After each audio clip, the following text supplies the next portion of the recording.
Why is it that when you have a tin of tobacco open, but you're actually thinking about the next tin that you want to open, the tin that you have open takes forever to get through? I always smoke at the same pace. I have a pipe with y'all every week. If I even make a video, sometimes I don't have a pipe with y'all every week. And then I'll have a pipe if I go fishing. And then on a rare occasion, I might have a pipe after kiddo goes to bed. That's it. Maybe if I'm going full bore, 3 pipes a week, maybe. So I've had, like, you know, that tin of, or the bag, the mixture of Carter Hall and 3 Oak Syrian. I had that open for, like, it felt like 6 months because I was waiting to get to this tin of the now discontinued Orlick Dark Strong Kentucky, and I opened it like 5 minutes ago and we're down to the last crumbs. Why is life like this? Why can't we just be satisfied with what we have? Because Orlick Dark Strong Kentucky is better, that's why. Sometimes the grass really is greener. And that's a hard reality to face. This is the Gribley's Folly Sunday Antisocial Hour. That time each week, in an aspirational tone, that I smoke my pipe and complain about humanity while answering all of its questions. If you are a piece of humanity with a question for me, leave it in the comments down below with the hashtag AskGribs. And if you like these videos and you want to see more of them, the thing to do is leave me questions, because that's when it starts to stress me out. If I go through a couple of weeks, like the last couple of weeks, and I don't have this giant, like, Word document, Google document of questions, I can let it slide. But if I've got 50 questions in there, then it starts to weigh on my mind and stress me out even more than normal, and I will make a video just to get you people off my back. So the other day I went to Goodwill to buy a lamp, because this is a dark hole back here. I need another one of these. I need another lamp to put right there, because when I make a video at night and I'm wearing a black shirt, I'm just a floating head. I need some context. And I went to Goodwill, and Goodwill, by the way, is not, they're not good. Like, I don't know, maybe for my non-American watchers out there, my viewers who don't know about Goodwill, it's a charity, it's a thrift store. You give your shit to Goodwill when you don't want it anymore, and then other people come buy your shit. Now your old shit is their new shit. And then when they don't want it anymore, they give it back to Goodwill, and Goodwill keeps making money on it. The point is, I went to a thrift store to buy a lamp because I am a photographer and therefore have no money for things like lighting. I needed a lamp. I went into Goodwill. There's, like, you know, this, and when I left the house, my wife is like, hey, take a light bulb so you can see if the lamps work, right? That's pretty smart. She's a veteran thrifter, right? So I take the light bulb, I go to Goodwill, I walk in, I find the lamp section, and then across the store, there's the lamp shade section, because we're talking about high-end products here. These are $12 lamps. You don't get the shade for free. You gotta choose one. And can I just, look, why are there 9 different ways to attach a shade to a lamp? Why is there not an industry standard? Why are we like this? The point is, I'm in Goodwill. And I wasn't planning to tell this story as part of the other story, but one time I applied for a job at Goodwill. I was unemployed. I was unemployed. And I got an interview. I went to Goodwill. I sat down. They're like, here's your test. I'm like, what do you mean test? They're like, you got to take a test. Like, you got to take a test to work? I got retail experience. I got a degree. My last job was teaching at the college level. Well, I got to take a test? So I'm taking the test, and all the questions on the test, they're like multiple choice questions, and they're things like, how wrong is it to do drugs at work? Not, is it wrong? How wrong? Like which of these answers encapsulates the moral weakness of getting completely stoned out of your mind at work? Which just tells me that there is a level of stoned out of your mind that is acceptable to Goodwill. Like that their employees can either be like a percentage of, at any given time, a certain percentage of the employees can be stoned out of their minds, or all the employees can be a certain percentage stoned at the same time. I don't know. I don't know how it works. One of the other questions was, under which of the following, A, B, C, D, under which of the following circumstances is it okay to steal cash from the register? And I just have to wonder who exactly gets weeded out by this test. And here's your answer. I find a floor lamp that I like, and I take it over to the one place in the entire store where there's an outlet, which is next to the used and broken electronics from the 90s, and I'm testing it out, and it works. I use my light bulb, it works, but I didn't like the shade that was on it, so I went back over to the shades to find a better shade. And as I'm walking back through the store, there's another guy looking at lamps. What are the odds? It's like a Thursday night. The store is dead. There's like 5 people in the entire store. What are the odds that 2 men are looking at lamps at the same time? Whatever. I lock eyes with this dude and I can see, we have the same thought. You son of a bitch, you stay away from my lamps. And I was gonna say, you know, this one's mine. I was gonna make a statement. I was gonna declare this lamp. But then as I looked into this gentleman's eyes, I could see that he was in an altered state. No floor lamp, $12 or otherwise, is worth getting stabbed by Nathaniel, who is also looking for, so whatever. Okay, so I just keep going and I go look at the shades and I spend a few minutes and I pick a shade out and I'm walking back over and the dude is looking at my lamp and he's not just looking at my lamp, right? He's taking the crappy shade off the lamp. He's like going through the whole, he's like inspecting it as if he were the last electrician between an orphanage and a fire. Clearly, he is in a state of hyper focus. I have never tried meth, but I am aware that, like, you know, 50% of the people that buy adult coloring books are meth heads because you need something to do when you're awake for 3 days. So I stand there looking at, yeah, like, you know, broken coffee mugs or something for like 20 minutes. And finally the guy like jitters off without the lamp. He leaves the lamp. I'm like, okay, cool. I'm safe. I got the lamp. So I go over and I take the shade I found and I take the old shade off the lamp. He stole the light bulb. He stole my light bulb. Who steals how much meth can you buy with the proceeds from a used light bulb? This is my life. This is, you know, every day is walking in quicksand. You think you're gonna make progress and then someone steals your light bulb. Now I got no backlight for my garage videos. Thank you so much, sir. If you're out there watching this, I want my light bulb back. 75 watts. So I'm getting my home office all set up. Things are going well with that. I haven't had any time to use it. I got too much work to use my office. I have this huge secret project bearing down on me. Actually, it's not secret anymore. We went public with it today. If you follow me on social media, you already know what it is.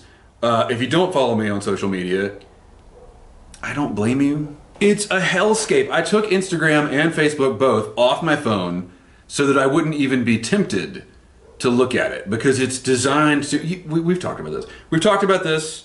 Recently I've learned some new things and we're gonna discuss them in a second with one of your questions. Anyway, I've got this huge project bearing down on me. I'm gonna tell you all about it in a separate video that I hope to record in the next couple of days, because it's too much. It's too much to bring into an antisocial, but huge project. And it came up a lot faster than I thought it was gonna.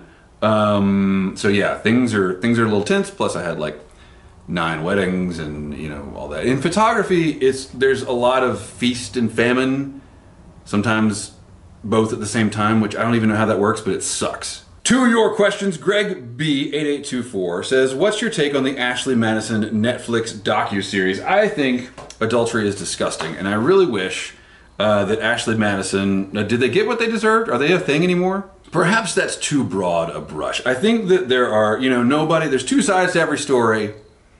Nobody knows what goes on behind closed doors. But didn't they actually market themselves as like the place to go if you wanted to have an affair? Like, that's not cool. So I haven't watched the Netflix series because I don't have time to watch anything, but I do remember when all that happened, and I don't even know if Ashley, what I remember when the hack happened and everybody was like, uh-oh. Like, yeah, maybe you shouldn't have trusted your like most intimate treachery with a giant corporation with questionable cybersecurity practices. Which brings me to this. This is someone sent me a really interesting podcast about a New York Times reporter who was investigating a company that developed an AI face recognition software, and this company. I'll put a link down below because there's no time and I can't remember all the details. Hang on. This company made a reverse face search engine. So instead of plugging in someone's name and getting pictures of them, you plug in someone's face and you get their name, which is really, really creepy. And then the program they created scraped unlawfully or lawfully, depending on your perspective, depending on who's arguing about it, all of the photos on the internet, like all of them. billions and billions of social media photos from Facebook, Twitter, whatever. One of the first companies was Venmo. Isn't that cool? So now this technology exists, and it's actually very, very good at what it does. It's super effective, and law enforcement agencies are using it to solve crimes, and this is great, right? Right? Until the New York Times reporter, while she was trying to find out about the company, started asking law enforcement, hey, so you're using this service, what happens if you plug my picture in? Tell me what comes up. And the police officers that she was talking to at these different departments would immediately ghost her. She'd never hear from them again. So she found like a friend of a friend who was a police detective, and she went to his office and sat down with him and was like, hey, here's my photo, do you mind plugging this in, see what comes up? And nothing came up. There were no results. This is a New York Times reporter. There should be all kinds of pictures of her all over the place, but nothing came up. And while they're sitting there still talking, the phone rings. And the detective picks up the phone, and it's the AI company. And they're like, why are you searching for this woman? The corporation that runs this AI nightmare has put a trace on the face of the reporter that is investigating them. And so they call him up. They're like, what's going on? Why are you looking for this woman? And he, on the spot, makes up a lie and says, well, it was connected to this or that. They don't believe him. 30 seconds later, his department's account is suspended. So now there's a corporation with leverage over the police and all of our names and faces and identities. And it gets worse, it gets worse. So this happened, and I won't spoil the rest of the podcast. It's chilling. Like, I literally got chills listening to this podcast. This happened, here's the best part, this happened in late 2019. And so the story comes out, and there's like some, hoopla over it, and then there's a pandemic, and we've never talked about it again. So I say all that to say, now is like the worst time in history to have an affair, because you can be sitting in a restaurant and someone next to you is like interested in your conversation. Gosh, I'm so glad to be with you because my wife is a terror and my home life is horrible and can't wait to go have sex in the hot tub later at this seedy hotel. And if someone gets interested in your conversation, they can just snap a picture of you surreptitiously and plug you into the search engine, and they actually find out exactly who you are. The case that was used in the podcast was that when the woman did finally get her own results, her own facial recognition results, there were pictures of her in public talking to some of her confidential sources. So people could use this to find out who her sources were. Can you imagine how many people Richard Nixon would have murdered to find out who Bob Woodward's source was? Like, that's the world we're living in now. It's like, you don't have to murder anybody. You just plug it into the internet. There it is. Speaking of presidents, who would have thought that the tyrant would be brought down by Stormy Daniels? Isn't that great? Did you see the flags outside of the courthouse that say, give me Trump or give me death? How do you get there? Like, do you understand how un-American that is? Does it ever filter down? I guess not. Rafa says he finally read My Side of the Mountain and enjoyed it. It is a wonderful book. It really is. Not true to life at all. Not when he lays down the first night and like catches 5 trout with a stick. That doesn't happen. I can't catch 5 trout with a fishing rod. A young boy who's never been in the woods is not okay. But wonderful book. James Pennell asks Gribbs, what deciding factors go into the length of your facial hair on a day-to-day basis? Some of your videos are sharp AF. Your gruff game is on point, and sometimes you're seemingly stuck in this in-between growing out phase. Sir, you have just spent more brain power on my beard than I ever do. When my son was in the womb, I decided I would grow a big-ass beard.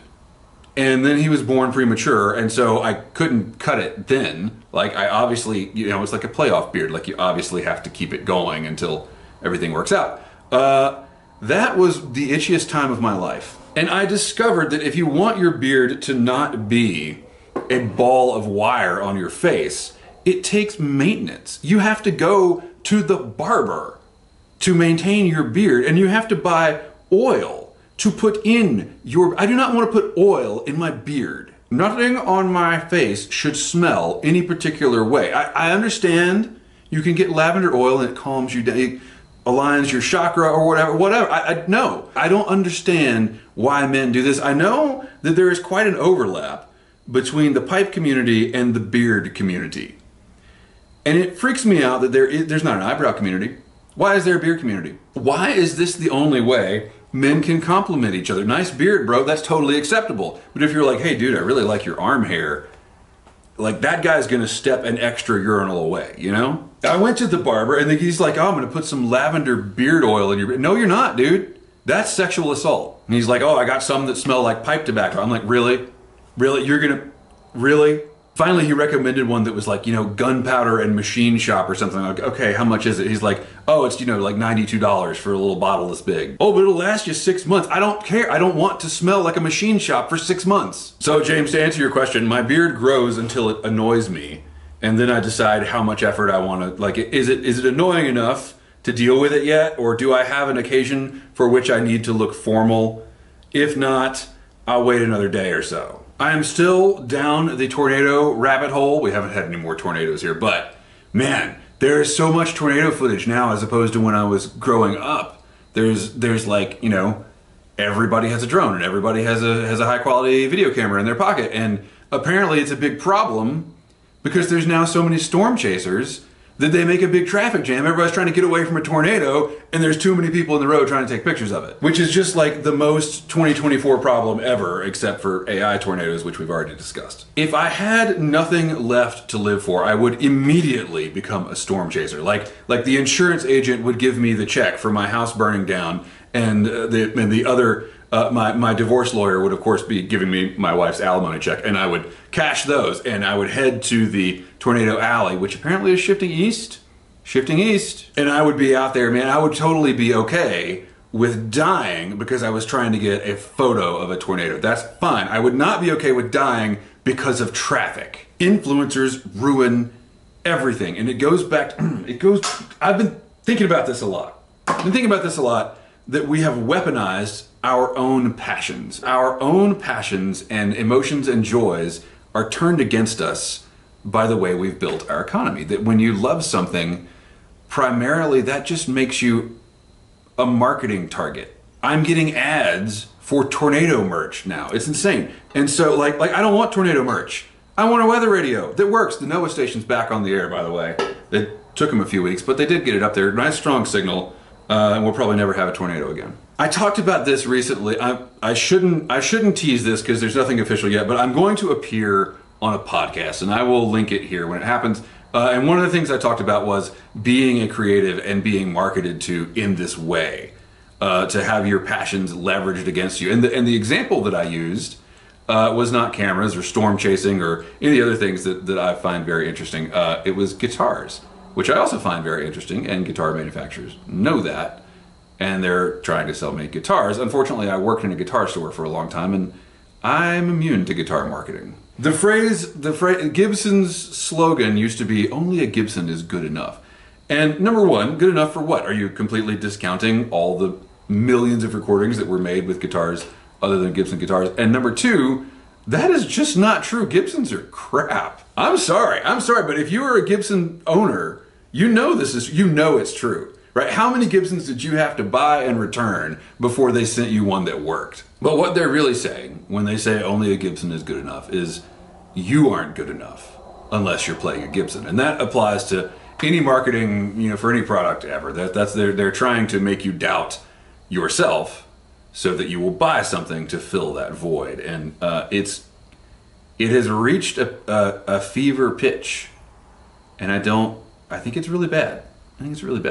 I haven't seen this happen as much in pipes. I mean, there's Dunhill, which we all kind of roll our eyes at this point, right? But in general, I would like to think that pipe smokers are contemplative enough to know that every pipe is an individual, right? And there are certainly brands that are nicer than others, but there's a personal bond that you get with a pipe, with something you're going to put in your mouth.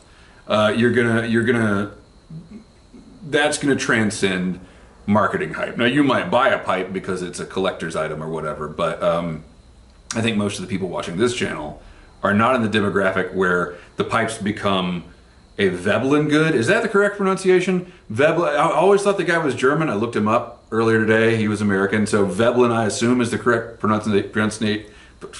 It's how you say his name. He's the guy that identified goods that are expensive because they are expensive.